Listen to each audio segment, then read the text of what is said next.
नमस्कार साथियों, स्वागत है आपका गुरुकुल लॉ एकेडमी के इस YouTube चैनल पे। साथियों, आज हम इस वीडियो के माध्यम से यह समझेंगे कि एक बैरेक्ट को कैसे पढ़ा जाए और उससे भी ज्यादा जरूरी कि एक बैरेक्ट को कैसे याद रखा जाए। साथियों, लॉ स्टूडेंट्स की एक काफी चर्चित समस्या है कि एक बैरेक्ट को आखिर रीड कैसे करें। क्योंकि साथियों में रीड करने का मतलब यह नहीं है कि आप उस बैरेक्ट को पढ़े कैसे। कहने का मतलब यह है कि उस बैरेक्ट को समझे कैसे और उसे अपने माइंड में कैसे फिट बैठाएं, कैसे उसको याद रखें। क्योंकि अक्सर अपन देखते हैं कि जब आप कोई दूसरा सब्जेक्ट पढ़ते हो, जैसे आपने कोई हिंदी साहित्य पढ़ा, आपने हिस्ट्री का कोई टॉपिक पढ़ा, तो शुरू से लेकर अंत तक आप उस टॉपिक को आसानी से पढ़ भी सकते हो और याद भी रख सकते हो। लेकिन कानून के साथ में ऐसा नहीं है। क्योंकि साथियों, कानून जैसा बना है हमको वैसा ही याद रखना पड़ेगा। हम अपनी सुविधा के अनुसार उस कानून में चेंज नहीं कर सकते, उस कानून में फेर बदल नहीं कर सकते, उस कानून में तोड़ मरोड़ नहीं कर सकते। हाँ, ये जरूर है कि याद रखने के लिए आप शब्दों को ऊपर नीचे जरूर कर सकते हो, लेकिन बहुत बड़ा बदलाव अपन उस कानून में नहीं कर सकते अपनी सुविधा के अनुसार। तो आज हम इस वीडियो में समझेंगे कि कैसे एक बैरेक्ट को पढ़ा जाए और कैसे उसको याद रखा जाए लंबे समय तक। हम दोनों चीजों को तीन तीन स्टेप के माध्यम से समझेंगे। तो पहले समझते हैं कि एक बैरेक्ट को कैसे पढ़ा जाए। तो साथियों, जब भी आप किसी बैरेक्ट को पढ़ो, चाहे वो बीएनएस का हो, चाहे वो बीएसए अर्थात भारतीय साक्ष्य अधिनियम का हो, टीपी एक्ट हो, कॉन्ट्रैक्ट एक्ट हो, कोई भी बैरेक्ट हो, आप शुरू से अंत तक उसको आसानी से उसके जो भी कंटेंट्स है उनको पढ़ो। अगर पूरा ना पढ़ पाओ तो कम से कम उस बैरेक्ट के सेक्शंस का टाइटल पढ़ो, उसके चैप्टर्स का टाइटल पढ़ो, ताकि आपको यह समझ में आए कि उस बैरेक्ट में मोटा मोटा ऊपरी तौर पर क्या क्या चीजें उस बैरेक्ट में है। क्योंकि जब तक आप, साथियों, ये एक ह्यूमन नेचर है, एक मानव स्वभाव है कि मानव स्वभाव में अगर किसी चीज के प्रति किसी प्रकार की क्यूरियोसिटी, जिज्ञासा उत्पन्न ना हो तो मानव उस चीज को नहीं समझ सकता। उसी प्रकार जैसे यदि आपको कोई कानून पढ़ना है तो पहले उसके बैकग्राउंड के बारे में जाने, अपनी जिज्ञासा बनाए उस बैरेक्ट के प्रति। तो इसके लिए अपना जो पहला स्टेप है कि कभी भी जब आप किसी प्रोविजन, किसी बैरेक्ट को पढ़ो, तो शुरू से अंत तक उसको, उसके जो टाइटल्स है, उसके जो चैप्टर्स है, उनको पढ़ो, ताकि आपको यह समझ में आ जाए कि इस बैरेक्ट में क्या क्या चीजें हैं। दूसरी जो चीज है वो ये है कि जब भी आप किसी बैरेक्ट के किसी प्रोविजन को पढ़ो तो आप उन्हें टुकड़ों में बांट लो। टुकड़ों में बांटने का मतलब उनको डिवाइड कर लो याद करने के इंटेंशन से, आपको ज्यादा जल्दी वो याद भी होंगे। इसे एग्जाम्पल के तौर पर अपन बात करते हैं। अपने पास एक सेक्शन है 227, ये बीएनएस का सेक्शन है, मिथ्या साक्ष्य देना, गिविंग फॉल्स एविडेंस। जैसे अपन ने पढ़ा कि जो कोई शपथ द्वारा, ठीक है, इसको अपन एक नंबर दे सकते हैं, शपथ द्वारा, दूसरा या विधि के किसी अभिव्यक्त उपबंध द्वारा, अपन दो नंबर दे सकते हैं इसको। सत्य कथन करने के लिए विधिक रूप से आबद्ध होते हुए, ये दूसरे नंबर का ही पार्ट है इतना। या किसी विषय पर घोषणा करने के लिए, ये तीन नंबर हो सकता है इस प्रोविजन का कि पहला शपथ के द्वारा, दूसरा विधि के किसी अभिव्यक्त उपबंध के द्वारा, और तीसरा घोषणा करने के द्वारा, विधि द्वारा आबद्ध होते हुए ऐसा कोई कथन करता है। अब इस प्रोविजन का ये दूसरा पैराग्राफ चालू हो रहा है, ठीक है, इसको भी अपन तोड़ते हैं। ऐसा कोई कथन करता है जो क्या है, मिथ्या है, और या तो जिसका मिथ्या होने का उसे क्या है, ज्ञान है या विश्वास है, या जिसका सत्य होने का उसे विश्वास नहीं है। ये अपन इस तरीके से इस सेक्शन को, इस प्रोविजन को टुकड़ों में अपन ने तोड़ दिया, ताकि हम जब इस सेक्शन को पढ़ें तो आसानी से पढ़ पाए, और जब अपन इस सेक्शन को याद करें तो आसानी से याद भी कर पाए। जैसे अपन एक दूसरा सेक्शन देखते हैं, जैसे 303, ये भी बीएनएस का सेक्शन है, एक ऑफेंस है थेफ्ट का, चोरी का। इसको डिवाइड करते हैं कि भी जो कोई किसी व्यक्ति के कब्जे में, पहली चीज तो क्या है, किसी व्यक्ति के कब्जे में होना जरूरी है, उसके कब्जे में से उस व्यक्ति की सम्मति के बिना, दूसरी चीज क्या है, उसकी कंसेंट के बिना कोई चल संपत्ति, कोई भी चल संपत्ति बेईमानी से, चौथा क्या है, बेईमानी, मैंने इसको सी दे दिया, 3 नंबर, 3, और चौथा क्या है, बेईमानी से लेने का आशय रखते हुए वह संपत्ति ऐसे लेने के लिए क्या करता है, हटाता है। तो ये अपन ने क्या किया, इस सेक्शन को टुकड़ों में बांट दिया, ताकि जब अपन इसको पढ़े और जब अपन इसको याद करें तो आसानी से अपन इस सेक्शन को पढ़ सके। तो ये तो अपना था दूसरा स्टेप, कि किसी सेक्शन को पढ़ते समय उसको आप टुकड़ों में बांट दो, ठीक है। तीसरा स्टेप जो है, कीवर्ड फीचर, कीवर्ड फैक्टर। आप जब भी किसी प्रोविजन को पढ़ो, लॉ के किसी भी सेक्शन को पढ़ो, तो उसमें कीवर्ड के द्वारा उसको बांट दो, हर एक लाइन का कीवर्ड दे दो। जैसे बात करते हैं अपन,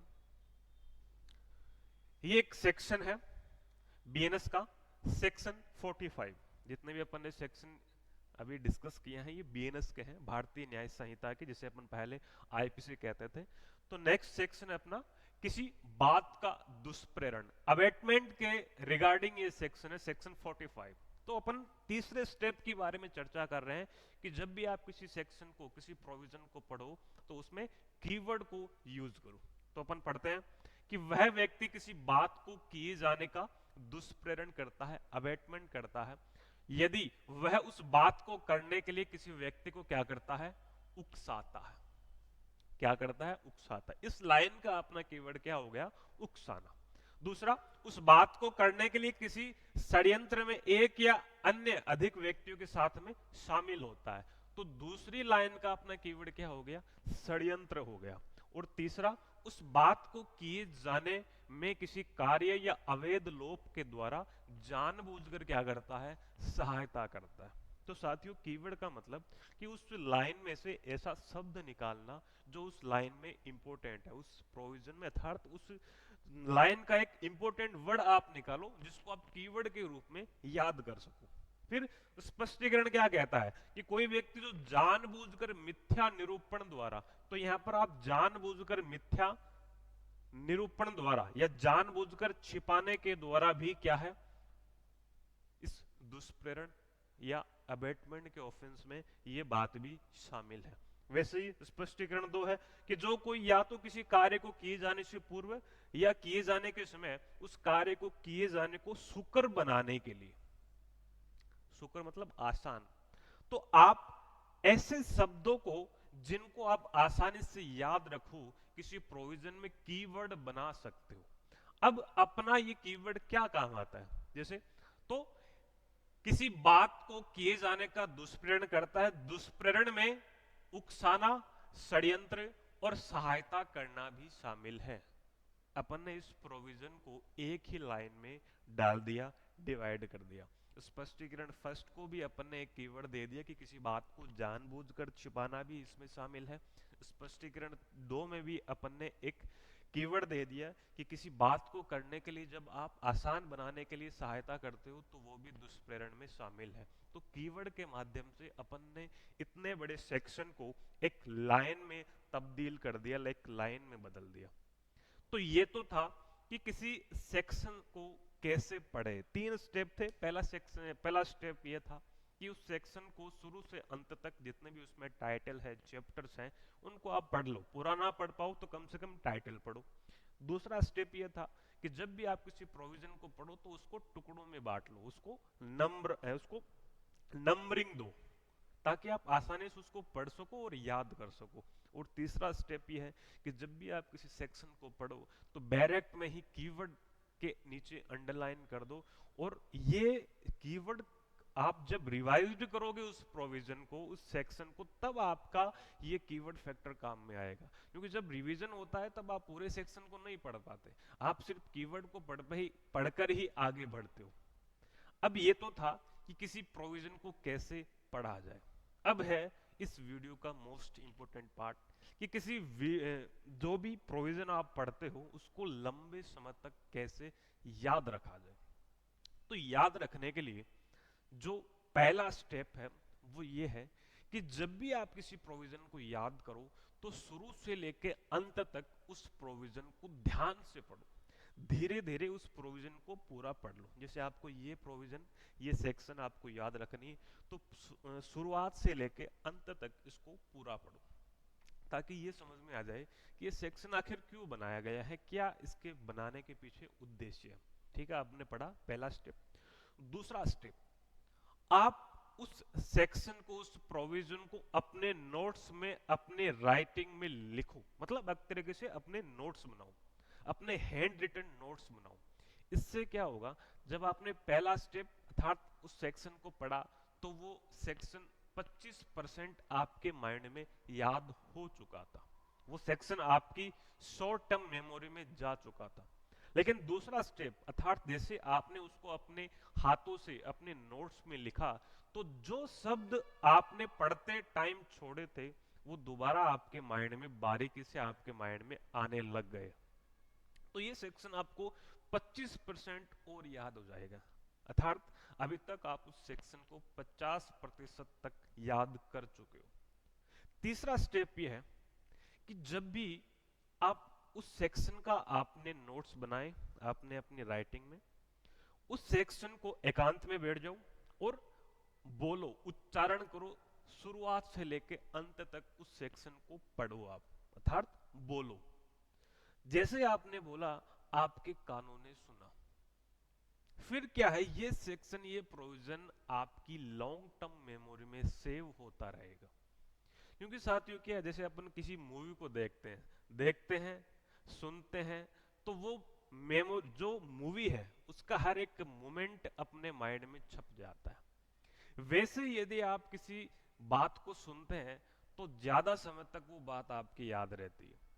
तो जब भी आप किसी प्रोविजन को, किसी सेक्शन को याद करना चाहते हो तो आप इन 3 स्टेप्स को फॉलो करो। पहला कि उसको बारीकी से पढ़ो, दूसरा उसको लिखो, अपने नोट्स बनाओ, और तीसरा जो आपने लिखा है उसको बोलकर आप सुनो। अब जैसे आपने उसको बोलकर सुना तो 25% और आपको वो सेक्शन याद हो चुका है, अर्थात 75% आपने वो सेक्शन याद कर लिया है अब तक। लेकिन साथियों बाकी के 25% आपको याद करना है तो आपको रिवीजन करना ही पड़ेगा। साथियों कानून एक ऐसा सब्जेक्ट है जो रिवीजन मांगता है बार बार। जैसे आपने कोई नया टॉपिक चालू करना है तो उससे पहले जो आपने टॉपिक पढ़ा था, जैसे आप कल पढ़ोगे तो आज आपने जो पढ़ा है वो कल रिवाइज्ड करो। पहले नया पढ़ने से पहले जो आपने पहले पढ़ा है उसको रिवाइज्ड करो। एक तरीका तो ये है रिवाइज करने का। और दूसरा ये है कि जैसे संडे को या कोई हॉलिडे आपके आ गया तो जो चीजें आपने पूरे सप्ताह में पढ़ी है, जितने भी आपने प्रोविजन पूरे सप्ताह में याद किए हैं, उनको संडे के दिन सिर्फ उनका रिवीजन करो। संडे के दिन कुछ भी नया मत पढ़ो, सिर्फ और सिर्फ याद करो, प्रोविजन रिवाइज्ड करो, प्रोविजंस को नया याद कुछ भी मत करो। जो आपने पूरे हफ्ता, पूरे सप्ताह में आपने पढ़ा है उसको सिर्फ और सिर्फ रिवाइज्ड करो। क्योंकि साथियों कानून में रिवीजन ही आपको लॉन्ग टर्म मेमोरी में, वो कानून रिवीजन ही सेव कर पाता है। और जब तक आप उस कानून को लंबे समय तक याद नहीं रख पाओगे, ना तो उसको बोल पाओगे और ना लिख पाओगे। तो ये मेरे पढ़ने के और याद रखने के स्टेप्स को आप जरूर फॉलो करना। मेरी आपसे बिल्कुल 100% गारंटी है, आप जैसे ये स्टेप्स फॉलो करोगे 1 महीने के बाद में आप खुद कानून के सब्जेक्ट्स के लिए कॉन्फिडेंट हो जाओगे। तो आज के लिए इतना ही। गुरुकुल लॉ एकेडमी 1 जनवरी से 2025 की आरजीएस वैकेंसी को टारगेट करते हुए एक नया बैच प्रारंभ करने जा रही है। तो इच्छुक कैंडिडेट्स हमसे संपर्क कर सकते हैं। धन्यवाद।